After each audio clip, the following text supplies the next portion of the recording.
आणि यानंतर एक ब्रेकिंग न्यूज आपण पाहतोय। नायर रुग्णालयातील एमबीबीएस विद्यार्थिनीने यावेळेस एका विद्यार्थ्याने केलेल्या लैंगिक छळाच्या तक्रारीत सत्य आहे असं आढळल्यानंतर नायर रुग्णालयातील वैद्यकीय शिक्षकाची बदली करण्यात आली आहे।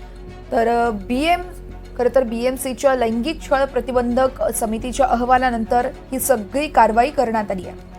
नायर रुग्णालयातील एमबीबीएस विद्यार्थ्याने केलेल्या लैंगिक छळाच्या तक्रारीत सत्य आहे असं आढळलं आणि त्यानंतरच नायर रुग्णालयातील वैद्यकीय शिक्षकाची बदली करण्यात आली आहे। बीएमसीच्या लैंगिक छळ प्रतिबंधक समितीच्या अहवालानंतर ही कारवाई करण्यात आली आहे। या संदर्भात अधिक माहिती देत आहेत आमच्या प्रतिनिधी जुई जाधव आहेत आपल्यासोबत। जुई, आपण बघतोय अतिशय महत्त्वाचं असं हे प्रकरण आहे, नेमकं काय घडलं होतं आणि आता नेमकं काय अपडेट्स मिळत आहेत?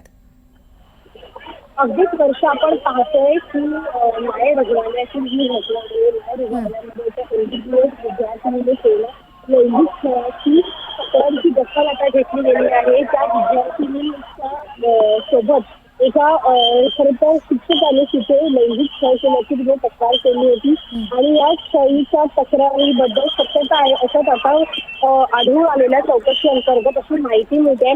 त्यासोबतच जर आपण पाहिलं तर मग जो शिक्षक होता त्याची शिक्षकी बदली देखील करण्यात आलेली आहे आणि जोपर्यंत ती विद्यार्थिनी त्या नायर रुग्णालयामध्ये शिकत आहे तोपर्यंत त्याला तिथे काम करता येणार नाही असे देखील आदेश दिले आहेत।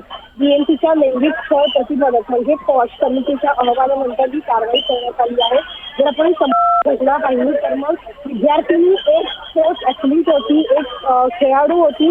ज्या वेळेला त्या शिक्षकाने तिला तिच्या केबिनमध्ये बोललं त्यावेळेला आधी तिच्या कानाच्या मागे त्यांनी खांद्यावर हात लावला तिचा फिटनेस चेक करण्यासाठी। त्यानंतर दुसऱ्यांदा त्यांनी तिला तिचा एप्रिल काढायला सांगितला। या घटनेवरून ती विद्यार्थिनी घाबरली आणि तिने तक्रार केली।